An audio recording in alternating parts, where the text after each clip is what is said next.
Merci à tous d'être présents. On va commencer par évoquer les co-organisateurs qui nous ont permis de faire cet événement sur 1 heure au format webinaire. Donc, un des derniers, on l'espère, avant la rentrée où ça sera plus simple pour se retrouver. Tout d'abord, la CPME Pays de la Loire. Donc, j'ai eu Jean-Joseph au téléphone ce matin, donc il s'excuse, il ne peut pas être présent. En tout cas, son message, c'est vraiment, voilà, les PME, les TPE, il y a vraiment un enjeu à maîtriser sa data, typiquement au niveau commercial, et ça peut commencer déjà par avoir un CRM, des choses assez simples, mais pour lui, c'est vraiment un levier de croissance, donc il trouvait ça important que la CPME soit co-organisateur. Ensuite, je vais laisser la parole à Anne, qui aujourd'hui a double casquette. Alors oui, effectivement, donc moi je vais parler rapidement des DCF. Donc les DCF, c'est les dirigeants commerciaux de France. Aujourd'hui, donc moi je suis au sein des dirigeants des DCF Nantes et du coup on s'est associé effectivement à cette prise de parole puisque la data c'est aussi au service du commerce, qu'elle soit full digital ou avec un interlocuteur commercial. Donc c'était pour nous important d'être là. Et deux choses essentielles, c'est qu'on a effectivement lancé une campagne qui était nationale. Quand je serai grand, je serai commercial, donc qui a pour viser de valoriser cette fonction commerciale qui est assez décriée, surtout sur nos territoires français, on va dire moins anglo-saxons, mais en tout cas, c'est l'enjeu des DCF, de valoriser cette fonction. Et puis le deuxième point, c'est les DCF Awards qui valorisent, eux, les bonnes pratiques commerciales dans les entreprises. Donc en tout cas, n'hésitez pas, j'en reparlerai à la fin, mais n'hésitez pas à participer. Merci Anne. Et donc ensuite, ADN Ouest. Donc ADN Ouest, on a une association qui est présente sur la Bretagne et les Pays de la Loire. On se positionne comme les experts du numérique et voilà, on a plus de 600 structures adhérentes. Ce que je vous invite à faire, si vous êtes intéressé par le sujet de data, c'est d'aller sur notre agenda et de pouvoir voir les événements qui seront programmés sans doute à partir de la rentrée. Donc, on va pouvoir passer directement au programme d'aujourd'hui. Donc, vous avez vu, donc, il y a 6 cas gagnants. L'idée, c'est que ça soit aussi assez interactif. Donc, tout au long du webinaire, n'hésitez pas à poser vos questions dans le chat. C'est un webinaire qui est animé avec Klaxoon. Donc, ce que je vous propose, c'est de commencer par vous connecter à l'application qui permet de faire des sondages en ligne, des votes. Donc, deux possibilités. Vous pouvez, ce que je vous conseille, si vous n'avez qu'un écran, c'est vous connecter sur votre smartphone, taper klaxoon.com. Et ensuite, saisissez le code d'accès qui est présent ici. Et pour les personnes qui auraient le luxe d'avoir 2 écrans, ce que je peux faire, c'est vous donner le lien dans le chat. Donc là, on a déjà 23 spectateurs présents. Ça arrivait d'un coup. On avait 46 inscrits ce matin. Donc, on a beaucoup d'inscriptions dans les 7 derniers jours. Hop, je vous ajoute dans le chat. Alors, le chat sur Zoom, c'est par ici.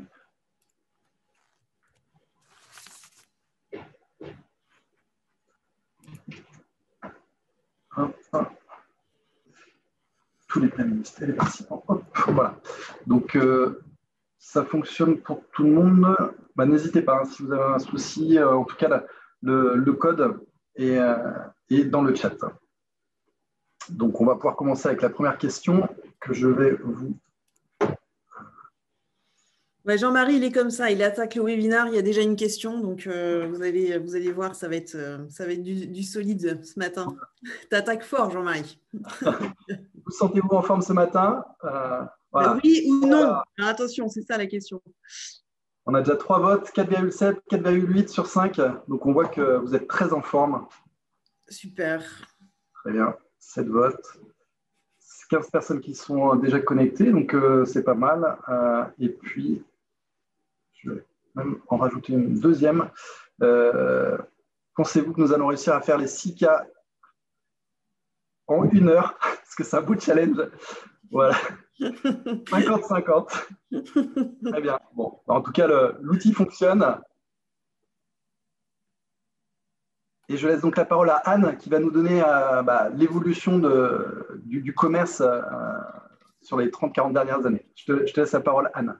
Oui, très bien. Rapidement, et c'était en phase introductive pour ce webinaire, tu peux passer à la slide suivante. Donc, c'est la transformation du commerce. Il y a une chaire de la prospective qui a été mise en place par les DCF avec le M Lyon, qui a pour vocation de comprendre un peu où on en est.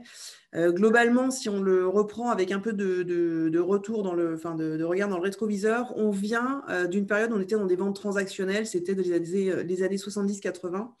Globalement, ça veut dire quoi transactionnel? On était très axé sur l'acte d'achat, vraiment vision court terme, signature et puis closing. Dans les années 90, on est passé sur une vente qui est beaucoup plus relationnelle. Les cycles de vente se sont rallongés. On a commencé finalement à plus viser la fidélité, la fidélisation et à privilégier ça, ce modèle-là, à des ventes immédiates. Donc être plus dans l'accompagnement, mais aussi lié en fait à la complexité finalement des offres au fur et à mesure qui prenaient de la valeur. Et puis on est passé après dans les années 2000-2010, donc ce qu'on a vécu, donc cette vente multicanale, qui a changé quoi? Qui a changé tout simplement que le client aujourd'hui contacte directement le vendeur sur les réseaux sociaux. Il a en fait toute la connaissance puisque 80% du parcours se fait globalement, la prise de connaissance en tout cas des offres se fait globalement sur les réseaux sociaux, sur le web, sur les sites web des marques. Donc globalement, les interactions en fait entre le vendeur et la marque et les entreprises, elles se font en direct. Et ça a changé beaucoup de choses parce que ça a nécessité beaucoup plus de collaboration entre le marketing, les sales et toutes les autres services de l'entreprise. Voilà, ça a été un point un peu marquant. Et puis finalement, aujourd'hui, finalement, on en est où? C'était la question qu'on a commencé à étudier puisqu'on n'en est pas encore, on n'a pas encore finalisé. Mais globalement, la question c'était est-ce qu'on était dans une disparition ou une renaissance? Donc si on va à la page suivante, en fait, il y a 3 points clés que je vais partager et qui vont rejoindre en fait les cas que va présenter Clément et que je vais aussi pour certains présenter. C'est que d'une part, évidemment, le digital, il a beaucoup impacté la fonction. 93% des clients en B2B achètent directement en ligne quand il s'agit de produits simples. C'est-à-dire que c'est quoi des produits simples? Ça va être des produits à faible valeur ajoutée, qu'on connaît bien, qu'on peut faire en réachat, des fournitures, par exemple, de bureaux, du mobilier, des écrans. Donc, ce sont des produits, en fait, qu'on va pouvoir directement acheter dans un parcours full digital. Et du coup, là, les notions de data qu'on va voir juste après, en fait, ils ont cette vocation à mieux comprendre et intégrer les impacts sur des stocks, sur ce genre de choses. Et Clément va en parler. Le point d'après, c'est des produits, quand on est dans un contexte de produits à forte valeur ajoutée, mais où on peut trouver les informations facilement accessibles. Par exemple, acheter des billets d'avion chers ou des produits qui sont un ordinateur ou des produits qui sont plus onéreux, mais malgré tout qui sont connus, on va pouvoir les acheter en ligne. Mais en fait, du coup, le vendeur, le vendeur commercial, lui, il va intervenir dans 60%, dans 60% des cas.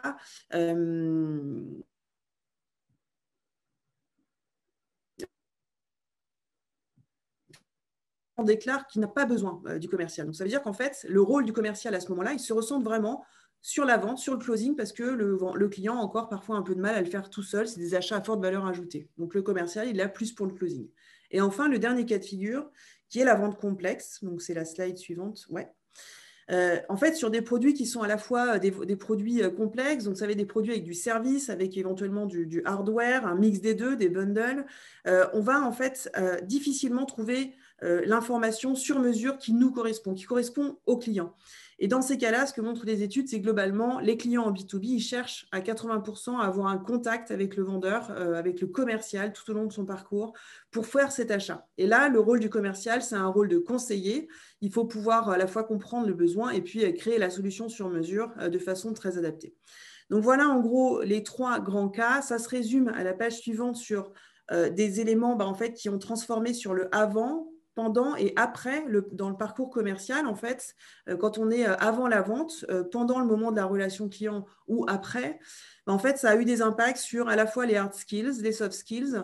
Ce qui ressort très fortement, c'est que bien sûr, le digital a irrigué en fait tous les moments du process. La data, elle est transverse à tous ces éléments-là, avant, pendant, après. Et on va le voir avec les cas d'usage qu'on vous a préparés, les 6 cas d'usage. Mais globalement, voilà, on a des choses qui peuvent être digitalisées de façon simple et c'était une nécessité. On voit bien que la visio, elle a eu un impact fort dans les 18 derniers mois, mais on peut aussi se parler de scoring, un scoring avant, un scoring après les rendez-vous commerciaux, une notion de maturité et puis des notions d'automatisation.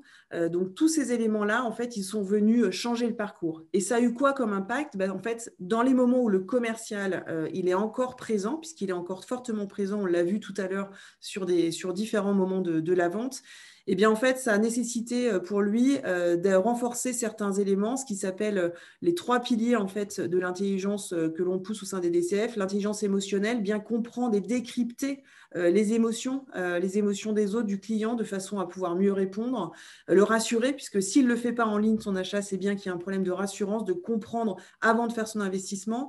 L'intelligence relationnelle qui est déjà un peu au cœur de la fonction commerciale, puisque depuis toujours, on dit si tu as un bon relationnel, si tu sais un échange intuitu personnel, si tu sais comprendre, tu vas pouvoir faire ce métier. Donc, c'est déjà un levier, mais aujourd'hui, il faut pousser encore plus loin. Et surtout, l'intelligence collaborative, qui est aussi un élément clé, qui est ressorti de cette transformation de façon beaucoup plus prégnante. On vend aujourd'hui des projets. Le client s'engage en fait pour, au-delà d'un produit seul, un service. Donc, ça nécessite pour les équipes commerciales, en fait, de tout simplement venir mieux collaborer avec les équipes transverses, informatique, DSI, direction achat, direction produit et direction marketing, pour ne citer que, bien sûr, la direction générale. Donc, ce sont les transformations qu'on a pu vivre. Et du coup, pour faire la transition, c'est aussi pour ça qu'avec Clément et Jean-Marie, on voulait vous faire un petit focus plus sur la partie data, et c'est ce qu'on va faire aujourd'hui. Donc, voilà pour ces éléments de contexte. Merci Anne. Je vais pouvoir vous poser une deuxième question pour le quiz. Et ça me fait penser, Anne, qu'on est parti tellement vite que tu as oublié, et on n'a pas pensé à te présenter. Donc, tu pourras te présenter, puis, et Clément en suivant. Donc là, accessoirement, ça peut être une bonne phase introductive.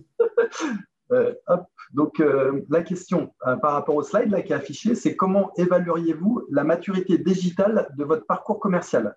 Donc là, c'est une évaluation entre 1 et 5. Donc, vous avez quelques secondes. 3,5, 3,7, c'est pas mal. Hein, 3,1. Moyenne 3. Écoutez, moi, je trouve ça plutôt satisfaisant. Anne, qu'en penses-tu? C'est très bien. Franchement, nous sommes mardi matin, nous sommes à 3 sur la maturité digitale.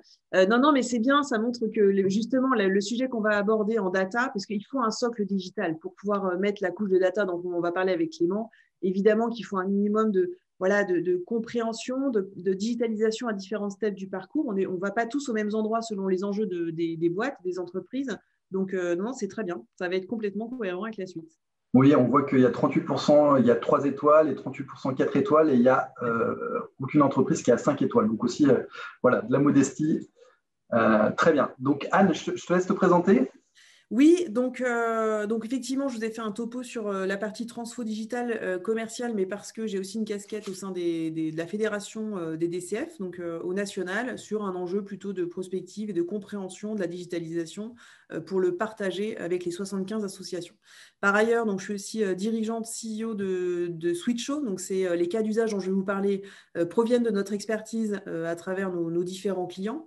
Et Switcho, c'est une solution digitale pour les équipes commerciales et marketing et qui s'adresse en fait aux sociétés structurées qui ont besoin de pouvoir suivre, piloter mieux en fait leur parcours commercial, leurs relations commerciales, mais également aux tout petites entreprises, voire aux consultants, puisqu'aujourd'hui on a une nouvelle version qui a été lancée, qui s'adresse justement aux consultants pour pouvoir avoir les mêmes données, en fait, mettre à disposition les mêmes données pour être plus performant dans ces échanges et donc dans ces moments de vente. Voilà.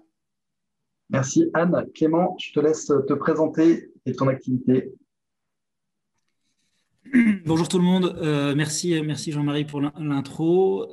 Moi Clément Guillon, alors j'ai pas autant de casquettes que Anne, désolé.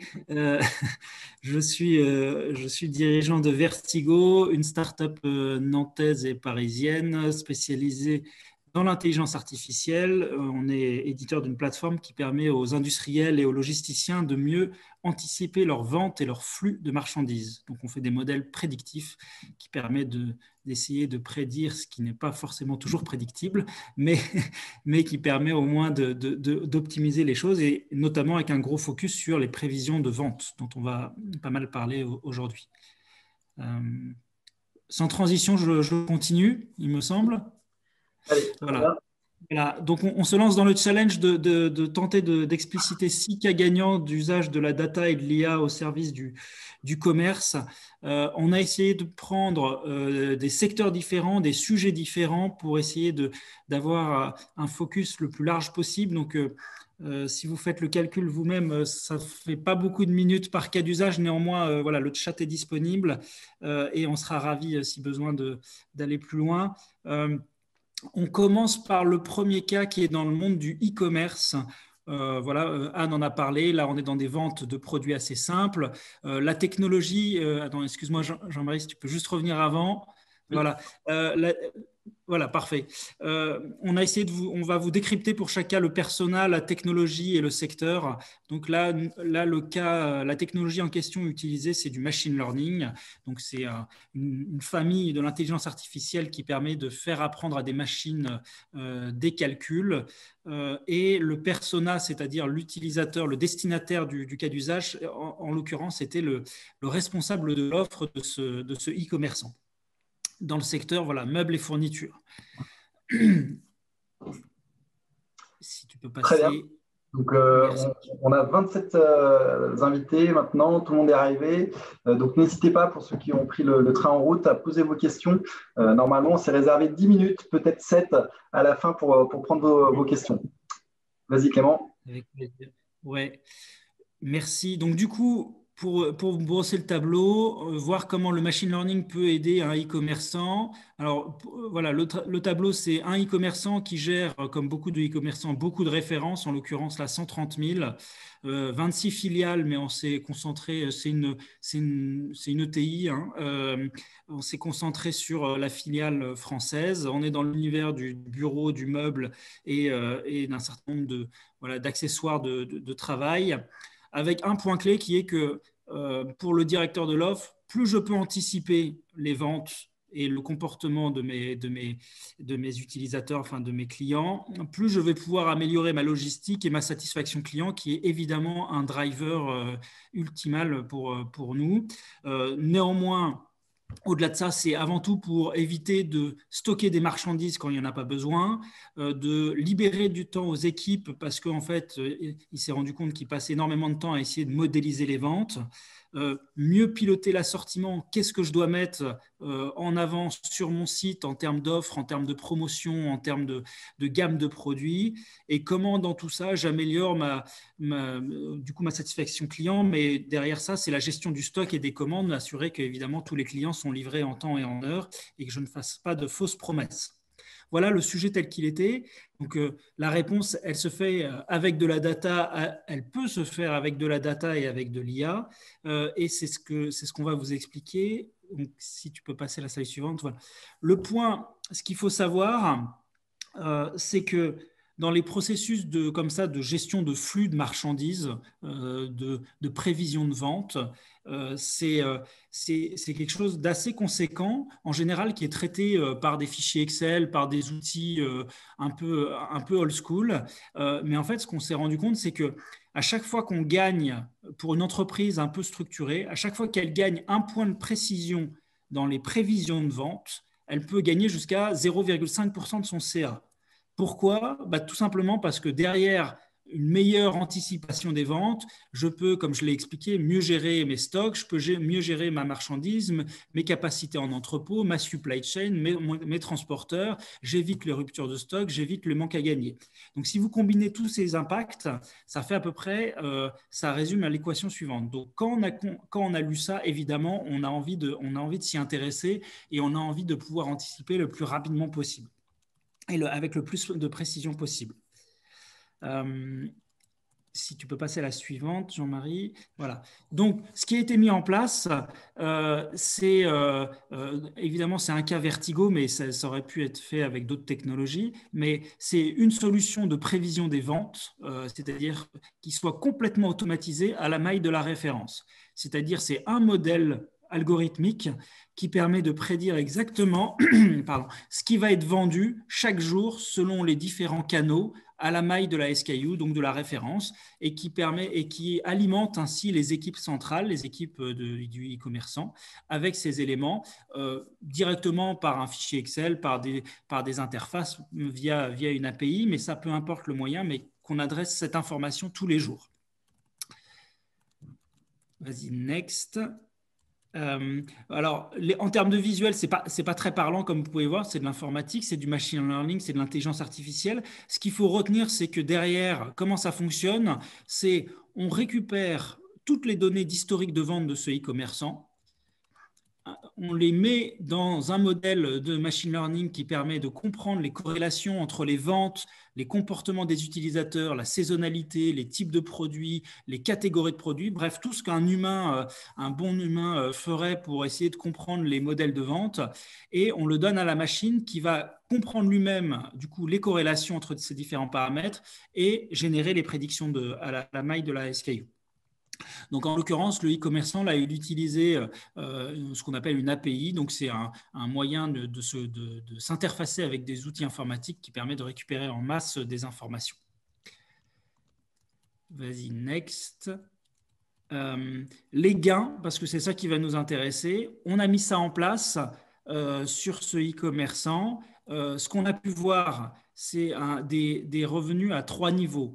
Le premier, c'est ils ont fait plus 1,3 million d'euros de chiffre d'affaires juste en revenus additionnels. Ça, c'est-à-dire, ce sont les revenus qui ont été générés alors qu'avant, il y avait des ruptures de stock. Donc, on a réduit les ruptures de stock parce qu'on arrivait mieux à comprendre ce qui allait être vendu, à quel moment, et donc ce qu'il fallait avoir en stock. Deuxième point, la précision, le gain en précision était de 5 points. C'est-à-dire que les prévisions de vente, en général, on les mesure avec des indicateurs mathématiques comme la MAE, la MAP. Je ne vais pas vous faire un cours de maths maintenant, et on a rajouté 5 points de précision. Donc, ça veut dire, ça ne paraît pas énorme, mais en fait, quand vous mettez par rapport à l'équation de tout à l'heure, évidemment, on comprend le gain potentiel. Et surtout aussi, on a pu automatiser une partie du travail, c'est-à-dire que les services de prévision, de gestion des stocks, de gestion de l'assortiment, de choix des produits qu'on veut mettre en avant, ça correspondait à peu près à 3 ETP. Donc, ce n'est pas 3 ETP qui ont été robotisés, c'est 3 ETP qui ont pu être réalloués à des tâches à plus forte valeur ajoutée et avec toute cette partie de data crunching qui a été automatisée. Voilà pour le premier cas, et je pense qu'on change d'univers avec Anne. C'est ça, exactement. Du coup, cas numéro 2, donc moi je vais vous parler de data comportementale.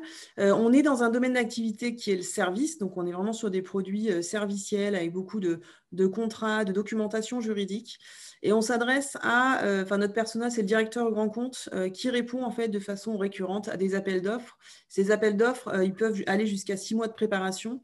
Bien sûr, dans la réalisation de l'offre en tant que telle, la récupération des différentes documentations nécessaires, qui sont généralement dans ce secteur d'activité, plus de 50 documents possibles à transmettre lors de la remise d'appel d'offres. Donc, l'objectif pour eux, c'était d'avoir du feedback en temps réel lors de la réponse à appel d'offres. Le besoin initial, c'était quoi? C'est qu'en gros, globalement, quand ils déposaient leur dossier sur les appels d'offres, c'est un exercice qui est extrêmement standardisé puisque le cahier des charges est extrêmement clair. Et finalement, après, ils rentraient donc, ils mettaient beaucoup de temps à préparer. Et derrière, il y avait une boîte noire, c'est-à-dire qu'une fois qu'ils avaient déposé le dossier, envoyé le dossier, puisque là, en l'occurrence, c'est des appels d'offres privés, donc ils s'étaient envoyés. En fait, tous les commerciaux, toutes les équipes marketing qui avaient travaillé sur les supports et grands comptes, en fait, personne ne savait où ça en était. Donc, en fait, après, il fallait attendre un retour, envisager des relances, mais ce n'était pas le bon interlocuteur. Donc, c'était assez complexe et c'était le besoin initial. Ça s'est traduit finalement par, quand on a retravaillé avec eux le besoin et quand on a regardé, c'est que finalement, il y avait besoin de quoi? Il y avait besoin d'informations en temps réel, puisque finalement, une fois qu'on avait déposé, il n'y avait plus d'informations jusqu'au moment où il y avait un retour. Donc, il y avait besoin de comprendre, de mieux comprendre pour en tirer des apprentissages. Quels sont les documents sur lesquels il faut passer plus de temps? Quand je vous dis qu'il y a 6 mois parfois, parce qu'il y a des enjeux énormes sur ces réponses à appel d'offres, en fait, c'était nécessaire de vraiment comprendre l'état des lieux de l'avancée de l'appel d'offres pour éventuellement faire des relances aux bons interlocuteurs, comprendre les acteurs les plus engagés. les comportements, parce qu'on a appris au fur et à mesure, en fait, des comportements, et on a compris, par exemple, que quand on en était à la lecture tarifaire, on était généralement dans les premières visites des appels d'offres reçus, mais quand on en était sur des consultations, des CGV, des contrats, généralement, c'était qu'on était déjà dans la présélection, dans la shortlist, donc on s'approchait en fait du terme, donc on a compris en fait des choses, et ces notions d'apprentissage, c'était un besoin. Le deuxième point qui était d'avoir des data non structurées, c'est-à-dire le fait d'avoir beaucoup de documentation, à un moment donné, pour les transmettre, il fallait que ce soit extrêmement clair, parce qu'en fait, toute la valeur venait de ces présentations en soutenance, puis lors de l'envoi, et finalement, c'était déstructuré quand c'était envoyé de façon traditionnelle par des WeTransfer ou mail. Et là, en fait, on a pu structurer ces datas et du coup mieux les lire, puisqu'elles étaient structurées quand on les était transmises, elles étaient de fait, quand la data est bien présentée, en fait, mieux compréhensible en lecture sur l'usage. Et enfin, l'efficacité, le besoin, c'était d'avoir des résultats, de comprendre quelles étaient les causes des pertes et des gains pour à la fin, au fur et à mesure de la réponse à appel d'offres, comprendre les leviers pour progresser. Du coup, Jean-Marie, si on peut juste checker. Donc, ça a donné quoi? Ça nous a permis, et c'est comme ça qu'ils s'en servent, donc de matcher en fait les intérêts, de comprendre à différentes étapes où on en était dans le process, comprendre quelles étaient les offres qui étaient regardées, savoir en fait dans les propositions où étaient les centres d'intérêt. Et on s'est rendu compte que parfois sur des présentations fleuves corporate du groupe ou sur des éléments de présentation plus spécifiques sur la RSE par exemple, il y avait des éléments saillants qu'il fallait plus mettre en avant et qui nous ont permis d'itérer dans un deuxième temps. Donc l'objectif, c'était vraiment de comprendre les comportements donc, de consommation des contenus, des documents et des données vraiment commerciales et de présentation qui ont été fournis pour les remettre dans un parcours et de fait de comprendre en fait à terme quelles vont être les meilleures pratiques pour améliorer les taux de closing. Donc on va regarder maintenant les résultats. Donc, les résultats, de nouveau, l'objectif ici, c'est de se parler aussi de beaucoup de gains de productivité. Le fait de pouvoir le faire dans un outil qui est extrêmement simple et d'avoir tout de suite la compréhension en fait, des éléments saillants, ça a permis de gagner beaucoup de temps administratif parce que les équipes étaient très mobilisées sur la réalisation de contenu. Aujourd'hui, en fait, ils savent exactement quels sont les points qui sont nécessaires pour mieux closer. Le deuxième point, c'est en fait de valoriser l'ensemble des offres. C'est-à-dire que quand on a un portefeuille d'offres qui est extrêmement large, avec beaucoup de contrats, de services, d'options, et bien là, ça permettait vraiment de donner beaucoup de visibilité et de voir la consommation de ces offres. Donc, on voyait en fait la valorisation des offres et on a vu l'évolution de cette consommation. Donc ça, c'était un point qui était essentiel aussi pour finalement mieux closer. En fait, il fallait mieux valoriser. Et enfin, le dernier point, c'est en fait un meilleur pilotage des appels d'offres puisqu'on savait à chaque moment quelle était la bonne information pour quel stade de compréhension, de lecture des offres. Donc, c'est les trois leviers donc, sur ce premier cas. Très bien. Donc, Clément, si tu peux faire un petit peu plus rapide sur le cas 3, s'il te plaît. Je suis désolé. Pas de souci, je vais aller plus vite. Troisième cas, on change de milieu, on passe dans le monde de la gastronomie, de la restauration, où on s'adressait à une petite chaîne d'ailleurs de restauration, de fast-food bio, avec un sujet qui était effectivement de mieux comprendre les comportements de ses clients pour pouvoir mieux gagner sa vie. Tu peux passer. Alors, le besoin initial, c'est un besoin fondamental et une question que tout le monde se pose, c'est est-ce que je vais manger une soupe ou est-ce que je vais manger une salade aujourd'hui? Si on regarde la météo du jour, la question ne se pose pas, mais pourquoi pas? Néanmoins, derrière cette question, c'était plutôt de se dire est-ce que je vais être capable de mieux piloter ma gamme de produits que j'offre dans mon restaurant pour éviter évidemment le gaspillage et mieux servir mes clients avec suffisamment de produits et suffisamment de préparation en amont.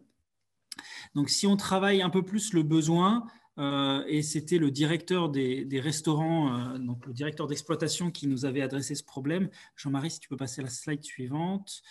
Voilà, en fait, en creusant un peu le besoin, on s'est rendu compte qu'il y avait à plusieurs niveaux. Un, besoin de mieux gérer l'approvisionnement et la préparation des plats dans chaque restaurant chaque matin.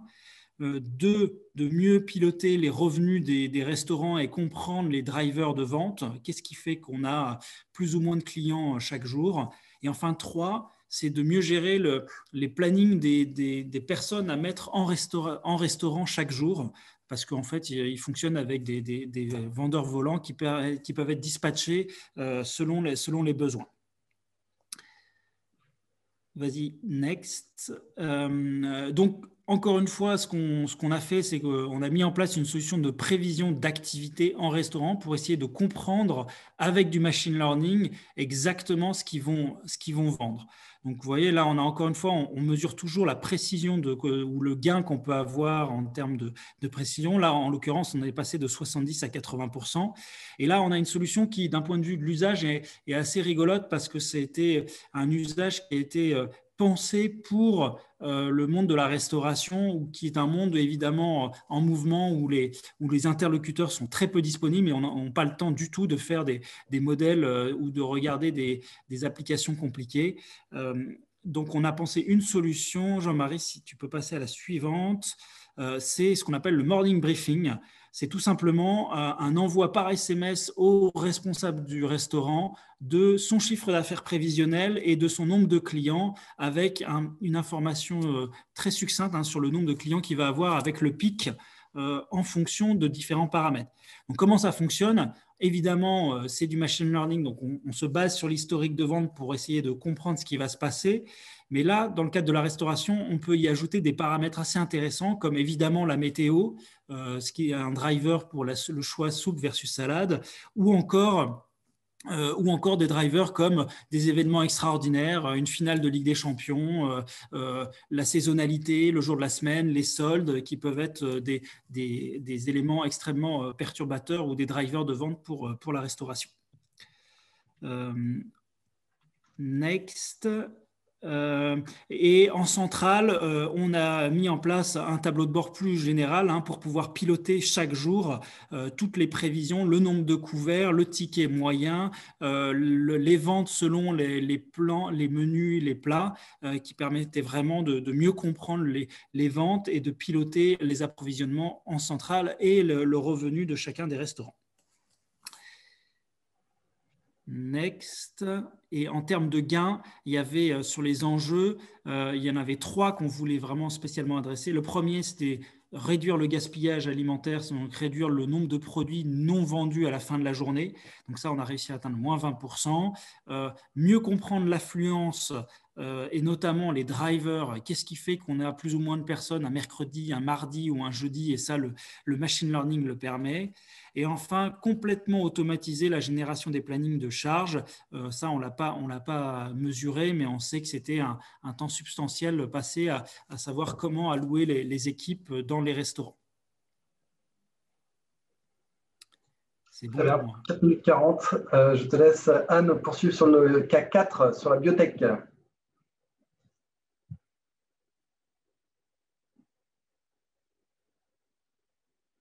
Alors, est-ce que le micro est coupé ? Ça va être mieux avec le son ? Voilà. Ça va être mieux. Donc, effectivement, un cas sur la biotech. En fait, l'objectif ici, c'était de modéliser des maturités sur les offres. Puisque ce client en fait qui a vraiment une présence internationale sur 60 pays a des disparités de mise sur le marché pour des questions de contraintes sanitaires. Certaines molécules ont déjà les accès sur le marché, d'autres non. Donc il y a des contraintes en termes d'offres, de législation autour de l'offre, mais aussi des contraintes en termes de commercialisation, puisque selon les marchés, les accès au marché ne sont pas les mêmes. Parfois, il y a des distributeurs, parfois des agents, parfois c'est des équipes commerciales en direct. Tout ça, toute cette complexité, en fait, les empêchait d'avoir une lecture très claire des leviers de croissance sur leurs offres. Ils sont beaucoup dans l'innovation. Et du coup, l'objectif pour nous, c'est ce que nous a demandé la direction marketing internationale et qui sont basés à Québec, c'est de pouvoir, en fait, comprendre les offres en avance de phase avant même la réalisation d'un premier chiffre d'affaires, puisque les cycles de vente sont extrêmement longs. En fait, le temps de présenter, de pouvoir apporter des éléments de rassurance, de faire adopter ces nouveaux produits. Et c'est ce qu'on a mis en place. Donc, le besoin initial, une difficulté à piloter les actions internationales, des disparités de circuits et puis une absence de maîtrise de diffusion. Il y avait beaucoup en fait de turnover dans cette équipe Donc, l'objectif, c'était de pouvoir donner aux nouveaux arrivants la même capacité à maîtriser les offres ou tout du moins avoir la bonne documentation sur les offres pour les présenter, pour présenter et argumenter et surtout avoir le moins de fuites possible puisque dans ce domaine-là, en fait, il y a beaucoup de transferts d'une société à une autre, donc le moins de fuites possible d'informations. Donc, ils avaient besoin vraiment de verrouiller des documentations et des offres. Et puis, ils avaient besoin également, c'est ce qu'ils nous ont donné, d'assurer la mise à disposition des offres à jour aux distributeurs, puisque les distributeurs, eux, le temps que ça arrive jusqu'à eux, quand ils sont en Russie ou autre, et que c'est des agents commerciaux ou des directions commerciales sur certaines zones qui leur transmettaient les informations, ça mettait trop de temps, une vente trop indirecte pour être rapide. Et ça, c'était un point très important, puisqu'ils avaient dit qu'ils ne mettaient pas en place, ils ne donnaient pas l'accès aux bonnes informations sur les dernières molécules. La retranscription du coup de ce besoin, ça a été vraiment d'une part d'avoir des process qui permettent de gagner du temps, d'assurer une diffusion qui est complètement maîtrisée, de limiter les fuites d'informations, premier point. Le deuxième, c'était d'avoir une connaissance client parce que même quand on est en vente indirecte, on a besoin de garder cette connaissance pour en fait s'améliorer.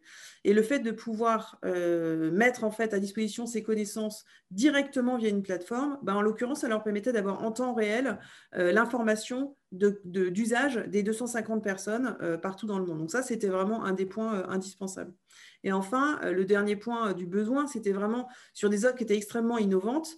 En fait, c'était de détecter. On sait que dans l'innovation, tout ne marche pas, ou tout du moins, tout ne marche pas aussi rapidement. Il faut un délai d'adoption. Il y a des offres innovantes qui émergent beaucoup plus vite et plus fortement. Donc, c'était comprendre, identifier les offres qui donnent des marques d'intérêt importantes à plus court terme pour accélérer la croissance et aller chercher de l'activité, du chiffre d'affaires supplémentaire. Du coup, on a été en fait croiser des informations à la fois comportementales sur la partie client et des informations comportementales et d'usage sur la partie commerciale. Et on a modélisé finalement cette partie de relais de croissance, en fait, les relais de croissance dans l'entreprise. Donc, chaque élément, en fait, chaque point est modélisé, chaque offre est modélisée par un point sur cette représentation, sur cette modélisation.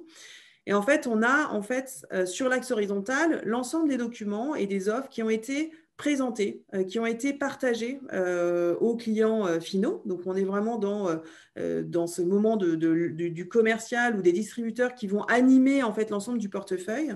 Et on le met en relief sur l'axe vertical au comportement du client final, pour le coup, qui est le pourcentage d'ouverture.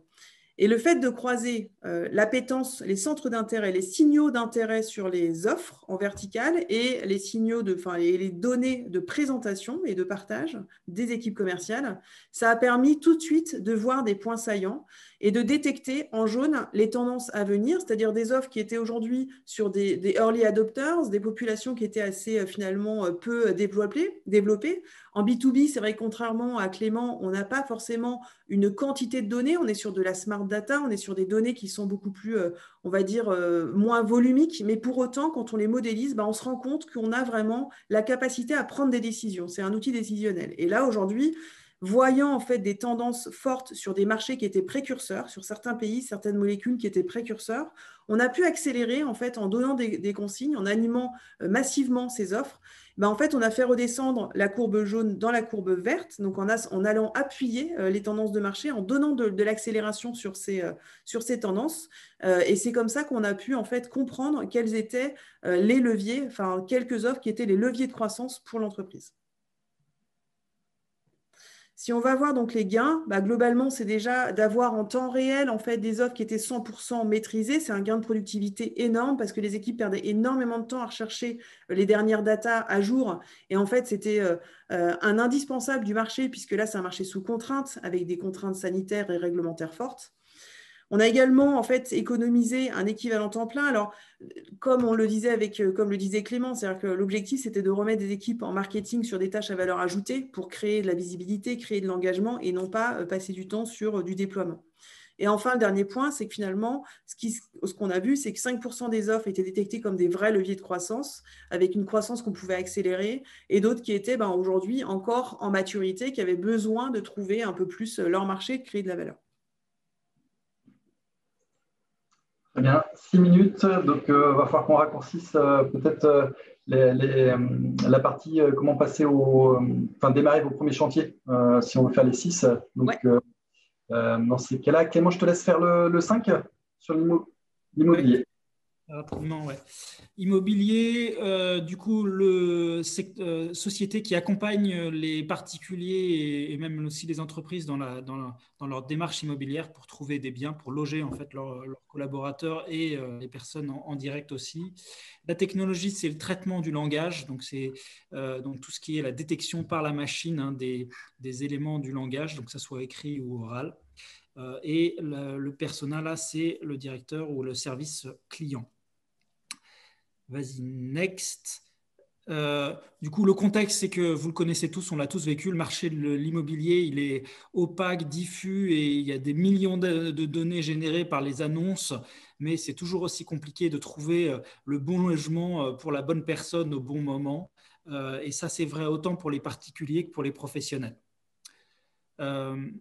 Next. Donc, du coup, ce groupe immobilier, c'est une PME, hein, perdait un temps significatif dans la recherche et l'analyse et l'identification des biens pour leurs clients. Donc la question était simple, hein, c'était comment on pouvait aider à trouver les bons biens disponibles pour une bonne personne, faire une espèce de matching en maximisant les chances que ça corresponde à ces critères et le temps passé à chercher les bonnes annonces parmi cet univers d'annonces sur le marché.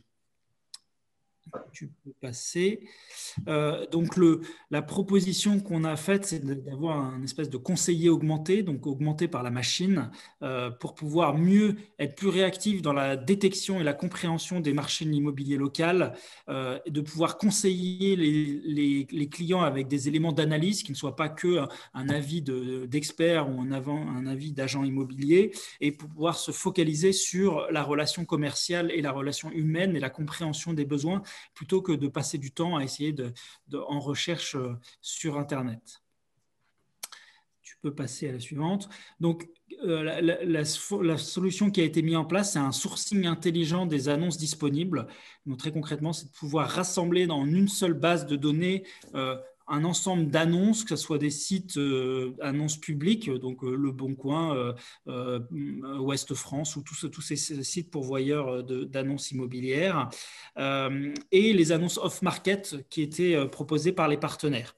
Et ça, c'est le premier point, donc c'est rassembler. Et la deuxième chose, c'était de pouvoir les analyser et les filtrer automatiquement, d'essayer donc de détecter toutes les annonces qui n'étaient pas forcément des bons plans. Donc ça, c'est la machine qui le fait et qui permet du coup de pouvoir lire toutes les annonces qui ont été stockées et de déceler dans l'annonce, donc la machine va véritablement lire le texte et déceler s'il y a des incohérences, déceler si on a des choses intéressantes comme par exemple un balcon ou une vue dégagée, une terrasse, une piscine ou un bien avec des appétences particulières, et du coup de pouvoir le prioriser automatiquement. Et donc ça, c'est possible grâce à des technologies comme le traitement du langage, comme qui vient lire, qui est capable de comprendre par la machine les caractéristiques des annonces. Tu peux passer à la suite. Et le service rendu au final, hein, c'était, au lieu de passer des heures à chercher, comme je l'ai expliqué, hein, c'est une alerte email qui envoie à chacun des commerciales une liste des meilleures opportunités pour chaque client, avec en plus un décryptage de l'annonce, donc c'est-à-dire que des opportunités qui sont filtrées et qui mettent aussi en avant les plus-values potentielles. C'est-à-dire qu'on vient aussi prédire le prix psychologique et le prix réel possible pour pouvoir détecter si c'est une bonne affaire ou pas une bonne affaire. Donc, vous voyez là les métriques. Hein. Donc, là, par exemple, la plus-value, c'est ce qui a été calculé par la machine. Donc, c'est-à-dire qu'on estime que là, le bien est une bonne affaire parce qu'en fait, il vaut plus et qu'à la revente, déjà, on pourrait avoir un gain. tu peux passer à la suite. Et aussi au niveau central, c'était être capable de pouvoir se créer une base de données de biens immobiliers en live et qui permettent de comprendre exactement par quartier le prix à la surface, le nombre d'offres disponibles et le type de surface qu'on a à disposition, et pour pouvoir vraiment comprendre un peu ce baromètre de l'immobilier par quartier et pouvoir être capable ainsi de conseiller les clients sur l'état du marché. Et donc, du coup, en final, les gains en productivité, donc, faut savoir, c'est un service qui drive du coup à peu près 100 000 annonces par jour via une quinzaine de sites, une quinzaine de pourvoyeurs d'annonces. On a eu une augmentation du match entre les chercheurs et les biens, donc ce qui permettait d'engranger plus de contrats, et surtout une diminution du temps de traitement de chaque dossier par deux pour les conseillers. Très bien. Donc, ce que je vous propose, c'est de repartir sur notre quiz. Donc, là, c'est aussi pour mieux se connaître. Donc, quel serait pour vous le plus gros frein à l'utilisation de l'IA et de la data pour le commerce dans votre entreprise? Donc, là, l'idée, c'est d'identifier, il y en a 4. Donc, ça peut être un frein qui est lié à l'organisation historique en silo de l'entreprise, le manque de qualité et d'opacité des données, la complexité en conformité avec la réglementation sur les données, donc pour ne pas la nommer le RGPD, et puis le manque de moyens financiers donc alloués, c'est-à-dire que ce n'est pas encore une priorité stratégique pour votre entreprise. Donc pour l'instant, on a 5 votants, donc je vous laisse un petit peu de temps pour lire les propositions.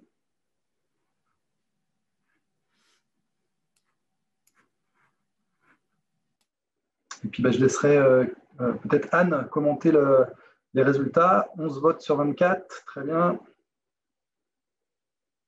On voit que le RGPD n'est pas un frein. C'est la bonne nouvelle de ce matin. Anne, tu vois les résultats, oui? Ah, alors, ton micro est coupé. Alors, je les cherche, très cher. Alors, je vais te le dire, c'est simple. On a 3 tiers parfaits. Ah, ça change un petit peu. Un tiers, un tiers, un tiers? Hop, je le partage à l'écran. Ah, voilà. Parfait, merci beaucoup. Ok, donc là, il faut que je commente le résultat. Alors, le résultat du match. L'organisation historique en silo, ouais, 30%, c'est vrai que ça, c'est toujours une complexité. Le manque de qualité et l'opacité des données, la complexité et la mise en place de... Ouais, ok, donc ok. Ok, donc effectivement, alors il y a un point et qu'on partage, c'est marrant, on en parlait quand on préparait ce webinaire avec Clément, c'est la notion de est-ce que c'est stratégique ou pas et quels moyens on se donne. Et en fait, il y a un point aussi, c'est que sur cette partie aspect financier, et nous, c'est un peu le message qu'on veut donner aussi ce matin, c'est que globalement, on n'a pas besoin d'avoir un data scientist dans l'entreprise pour commencer à mettre en place des éléments de data. On va en parler dans les questions ouvertes à la fin. Mais l'objectif, c'est qu'on parte par un domaine, on commence par un domaine et puis finalement, ça va venir irriguer grâce aux bonnes pratiques, avec des tests, des choses qui vont marcher, d'autres moins, mais qui vont permettre en fait de faire le pas. Voilà, donc forcément, il faut que ça devienne, à un moment donné, il faut qu'il y ait un élément de priorisation sur ce sujet-là. Mais encore une fois, ce n'est pas nécessaire, enfin, en tout cas, il n'y a pas forcément besoin de sacrifier de nombreux budgets sur l'entreprise pour commencer en fait à tester des choses pour ensuite grandir. Bon, là, on est pile poil à 33, 33, 33. Donc, voilà, moi, mon analyse, c'est plus sur cette partie, le démarrage. Et puis, sur la RGPD, on sait que c'est, je pense, maintenant, les entreprises, en tout cas, n'en ont plus peur. Merci, Anne. Donc, je te laisse, allez, 4 minutes. Comme ça nous laissera du temps. Rapidement sur ce dernier cas, je voulais juste finir sur une dimension, on va dire, très axée sur l'humain. En fait, c'est la data pour les équipes commerciales. En fait, dans les services rendus, la notion du parcours commercial, on sait que, encore une fois, c'est de la relation interpersonnelle. On n'est pas dans une analyse volumique des data au sein du B2B quand il y a un commercial. C'est ce qui fait la différence avec le full web. Mais malgré tout, il y a des data qui sont extrêmement importantes et qui permettent, dans ce cas-là, je vais vous en parler, c'est de pouvoir changer les comportements ou d'améliorer les pratiques. Donc, on est sur la data comportementale dans une PME industrielle qui est très structurée d'un point de vue commercial, mais PME industrielle, et sur une équipe qui a des coachs commerciaux. L'objectif, c'était de digitaliser. Vraiment, on était au moment du besoin de digitaliser le rendez-vous. Ils faisaient que d'ailleurs du présentiel, donc avec un marché qui est national. Et ils sont présents au national, des forces de vente d'une vingtaine de personnes, avec du front office, une vingtaine de personnes en back office. Donc, c'était vraiment crucial de continuer à garder une conversion optimale, sachant qu'on passait en full digital. Et donc, l'objectif pour eux, c'était continuer à assurer la qualité de service et bien sûr de continuer à chercher la performance des équipes commerciales. Et là, finalement, quand on a regardé vraiment leurs pratiques, on a vu qu'ils avaient tout digitalisé, c'est-à-dire que vraiment tout était déjà extrêmement processé, avec des indicateurs de prise de rendez-vous, des indicateurs de suivi, de relance. Donc tout était très digitalisé, mais le moment du rendez-vous ne l'était pas. C'est toujours le sujet, puisqu'en fait, on passe en one-to-one et on perd un peu cette traçabilité. Et finalement, ça a été une de leurs demandes de dire, il faut que je puisse anticiper, comprendre mieux ce qui était fait sur le terrain, avoir des remontées, des bonnes pratiques, les freins des clients, de comprendre en fait comment on pouvait améliorer les taux de transformation. Donc ça a été un des premiers points. Le deuxième besoin, ça a été d'aligner grâce à la data les différentes équipes, parce que c'est vrai qu'il y avait de plus en plus peut-être une distorsion, comprendre quel était le bon storytelling, il y avait un repositionnement ou tout du moins une nouvelle image de marque. Donc il fallait pouvoir en fait comprendre quels étaient les temps en fait qui avaient vraiment de la valeur, qui donnaient de l'impact lors du rendez-vous commercial, de comprendre les usages. Et enfin, le troisième point, c'était l'efficacité. Encore une fois, ils sont vraiment très axés sur la partie data, sur toute la partie commerciale. Et l'objectif, c'était de maintenir un certain niveau de productivité, donc de ne pas perdre de temps malgré des changements de process et une vente à distance qui était le nouveau contexte à l'époque.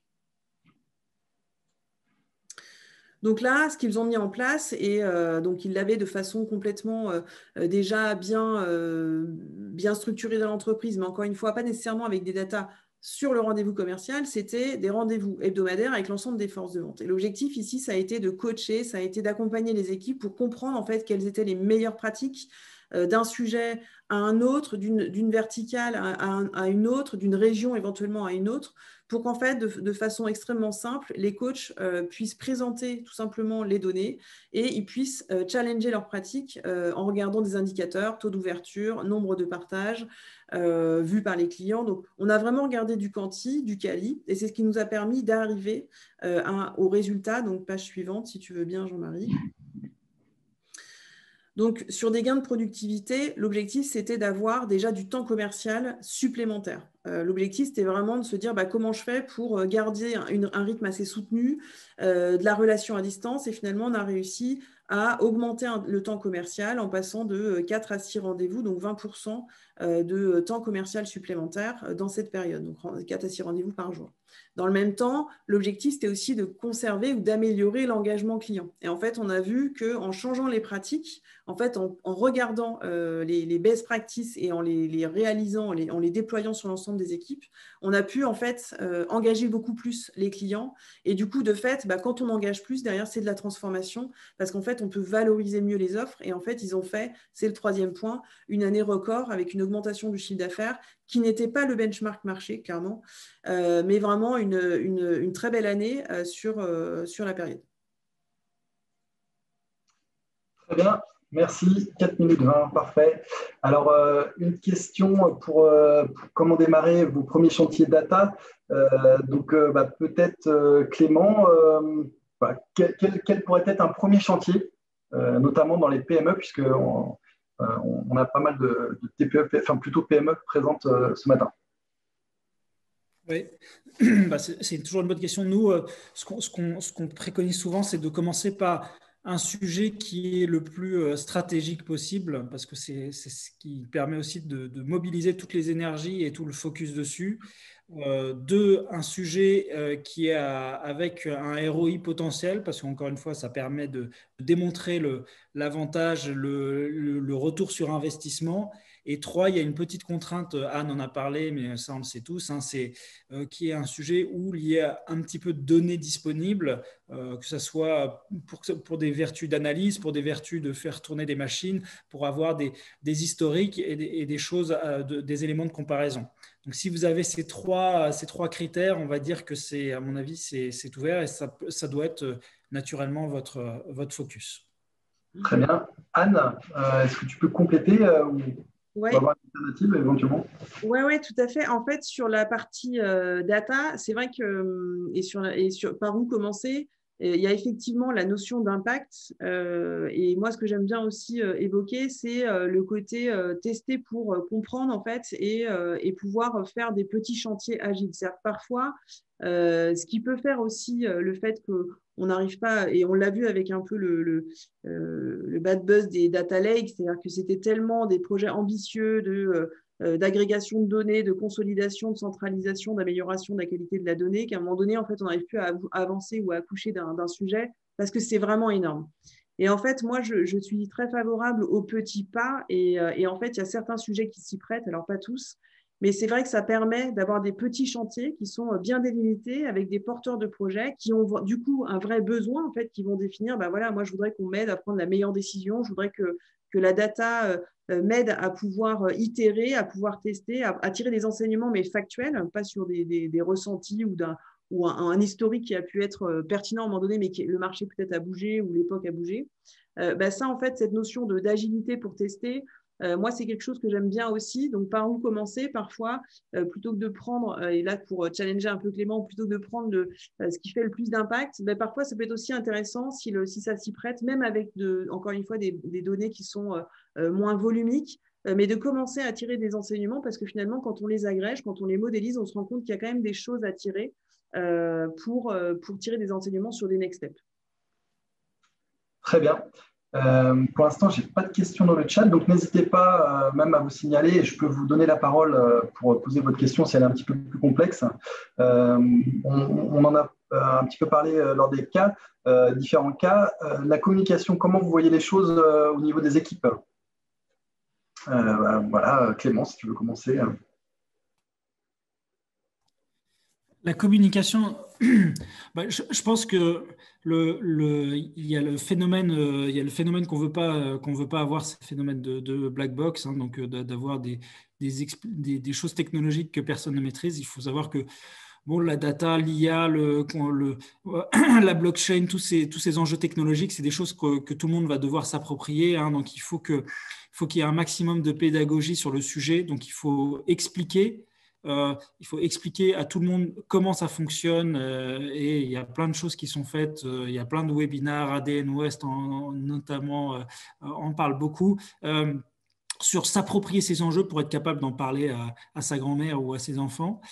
Deuxièmement, ce qui est intéressant, je trouve, c'est d'avoir aussi des porte-paroles ou des champions qui soient capables aussi de porter le sujet et d'assurer la conduite du changement, parce qu'il ne faut pas que ça soit quelque chose qui soit opéré depuis l'extérieur, ça doit venir vraiment de l'intérieur. Donc il faut avoir des gens qui portent ces sujets-là et qui soient un peu le relais pédagogique et technologique en interne.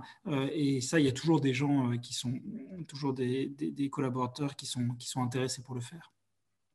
Merci. Anne, pour cette dernière question. Ouais, effectivement, je pense que le retour d'expérience ultra important parce que ça permet de comprendre déjà ce qui est fait dans l'entreprise parce que la data, c'est un peu tout et rien dire. Donc, c'est toujours bien d'avoir à un moment donné une vue un peu globale qui donne du relief en fait effectivement aux expériences entreprises. Je pense que ce qui est aussi ultra important, c'est de se dire vraiment précisément qu'est-ce qu'on attend de la data et surtout comment on va définir l'indicateur qui permettra de dire si c'est un succès ou pas, en fait. De se dire, parce que c'est bien de faire des hypothèses, en fait. Je trouve que c'est toujours bien de se dire, OK, on va analyser ça et on a un a priori, faut le poser, parce qu'en fait, ce qui est intéressant derrière, c'est de le mettre en relief d'une réalité. Et je trouve que c'est aussi ça, quand on le partage, il y a l'a priori, la data, elle permet de prendre d'autres décisions ou donner un autre regard. Et je trouve que c'est ça qui donne au fur et à mesure, quand on en prend conscience, en fait, beaucoup de choses pragmatiques où finalement on se dit, oui, effectivement, c'est quand même intéressant de le mettre assez rapidement au cœur du sujet parce que ça va nous éviter éventuellement de prendre des mauvaises décisions. Donc, c'est vrai que de le partager, de le quantifier, de se donner quelques objectifs et après de faire le retour d'expérience, ça me semble être effectivement la bonne pratique du test and learn aussi. Merci Anne, merci Clément, merci à nos deux experts. Ce que je vous invite à faire maintenant, c'est pour aller plus loin, c'est vraiment de vous appuyer sur les réseaux. Voilà, par exemple, la CPE. Oui. Je ne sais pas si tu as vu, mais il y a une question dans le chat de Nicolas. Donc, peut-être on peut juste répondre. C'est comment avez-vous récupéré ces données saillantes? Je ne sais pas si tu le vois. Non, tu ne le vois pas. J'en vois une de… Vas-y. OK. Comment avez-vous récupéré ces données saillantes? Vous indiquiez précédemment que c'était une boîte noire. Alors, je pense que ça fait écho à la boîte noire. Donc, c'était sur la réponse à appel d'offres. Donc, je peux prendre le relais pour répondre. En fait, ce qu'on a fait sur ce que j'appelle des données saillantes, et comment on les a récupérées, on est sur de la data comportementale, c'est-à-dire quelle est la consommation qui est faite des documents partagés, des offres partagées. Et en fait, l'objectif toujours pour nous, c'est de contextualiser l'intérêt de chaque individu, donc soit parce que… alors en fait, on va croiser 3 données, c'est-à-dire qu'il y a une première donnée qui est la donnée temporelle, donc en fait, quand je fais un dépôt, après, qu'est-ce qui se passe? Quel est l'avis de mon offre? Et c'est valable sur un appel d'offres, mais c'est valable sur des offres commerciales en règle générale. Une donnée en fait qualitative qui est plutôt de l'ordre du quoi, en fait, quelle offre, quels sont les sujets d'intérêt, quels sont les points de ce que j'appelle saillants, les offres qui ont vraiment de l'importance et de la pertinence pour quels acteurs. Et le troisième point, c'est donc cette notion de qui. Ça, en fait, quand on diffuse des documents, on peut aussi les sécuriser, on peut donner l'accès à des personnes en particulier, et ce qui permet de savoir, en fait, de contextualiser avec ce troisième volet qui est tout simplement l'acteur, quel est celui qui va être le plus engagé, quels vont être les centres d'intérêt par personne. Et c'est ce qui fait qu'on sort de la boîte noire, c'est que finalement, quand j'ai ces 3 données qui sont croisées, données temporelles, à quel moment en fait il se passe quoi, qu'est-ce qui est consulté et regardé dans les offres. Encore une fois, je le redis, mais si on regarde les CGV et les contrats, généralement c'est qu'on est plutôt en fin du cycle et qu'on a été en fait présélectionné. En tout cas, on est au moins dans la shortlist. Quand on s'arrête juste à l'offre et éventuellement que au tarif, on sait que globalement et qu'on voit qu'il n'y a jamais de consultation des éléments autres, on sait que ça va vite s'arrêter éventuellement dans le process. Et le troisième point, donc, c'est le qui. Et avec ces 3 dimensions, ça permet vraiment de sortir de la boîte noire. Voilà, j'espère que Nicolas, ça a répondu à la question. Merci Nicolas. Oui, vous êtes une PME, vous souhaitez innover avec la data, n'hésitez pas à envoyer un email à digital@cpme Pays de la Loire. Donc, vous recevrez également le lien de la vidéo en replay par email si vous souhaitez avoir plus de précisions sur les 6 cas qu'on a pu voir. Ensuite, merci à Marie Piotto de DCF Angers qui a relayé cet événement. Donc, n'hésitez pas à aller rencontrer DCF Angers. Il y a un rendez-vous mensuel en réel par mois. Et puis, il y a un talent commercial côté DCF Awards et avec une ouverture des candidatures jusqu'à septembre 2021. Et puis ADN West, si vous êtes intéressé par le sujet de la data, n'hésitez pas à consulter notre agenda. Donc, merci à tous et on vous souhaite une très bonne journée. Au revoir. Merci tout le monde. Merci beaucoup. Merci tout le monde.